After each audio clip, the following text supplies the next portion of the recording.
টেস্টে তো আগাই নেই।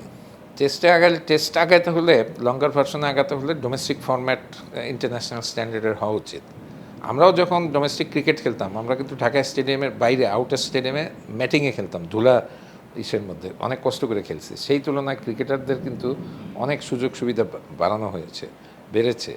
দেশব্যাপী আপনার যেহেতু পপুলার গেম সব জায়গায় খেলা হচ্ছে, কিন্তু সংগঠনটা কিন্তু দুর্বল, ভীষণভাবে দুর্বল। আপনি আমাদের সময় মোহামেডান আবাহনী খেলায় 40,000 লোক হইতো। আমি তো 77, 78, 79-এ মোহামেডানের চ্যাম্পিয়ন টিমে খেলছি, 40,000 লোক হইতো, বুঝছেন। এখন ডোমেস্টিক ক্রিকেট কোনো লোক হয় কেন হয় না? এগুলি তো আমাদের দেখা উচিত। এগুলির কারণ হলো আমাদের domestic cricket format is very weak, উইকেটগুলির মান সম্মত না, এটো আম্পায়ারিং নিয়ে নানান ধরনের, আপনারা সবাই জানেন, নানান ধরনের ডিবেট আছে। আমাদের সময়ে আমি এক সময় তো ক্রীড়া লেখক সমিতির সাধারণ সম্পাদক ছিলাম।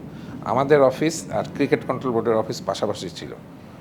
তখন যারা ছিলেন, বোর্ডের ছিলেন, রইস ভাই, রেজা ভাই, আমি তিতাস গ্যাসে কাজ করে এসে দেখতাম সন্ধ্যার সময় আমাদের ইলেকট্রিসিটি থাকতো না, ওনাদের মোমবাতি জ্বালায় করতে দেখছি। আমরা হলো 4 কাপ টাপ শেয়ার করতাম, চা কিনা শেয়ার করতাম। সেই অবস্থার তুলনায় হতো রাজকীয় অবস্থা।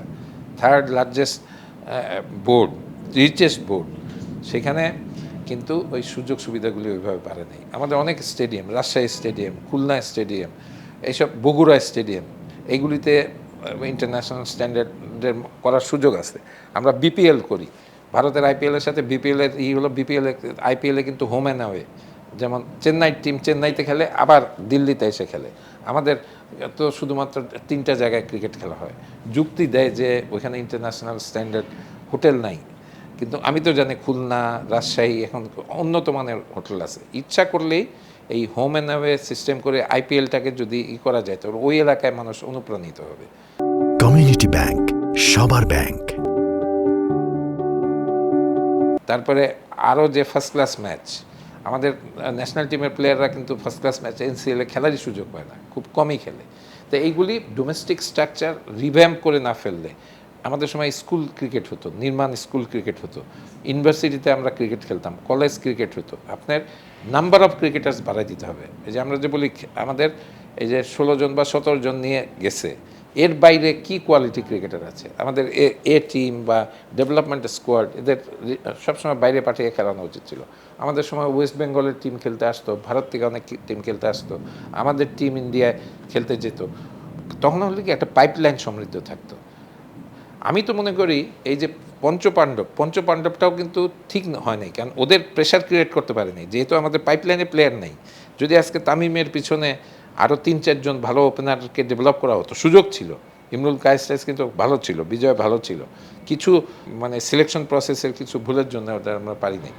তো এইটা সাফল্য করতে হলে আমাদের ডোমেস্টিক ফরম্যাটকে একটা বদলে ফেলতে হবে।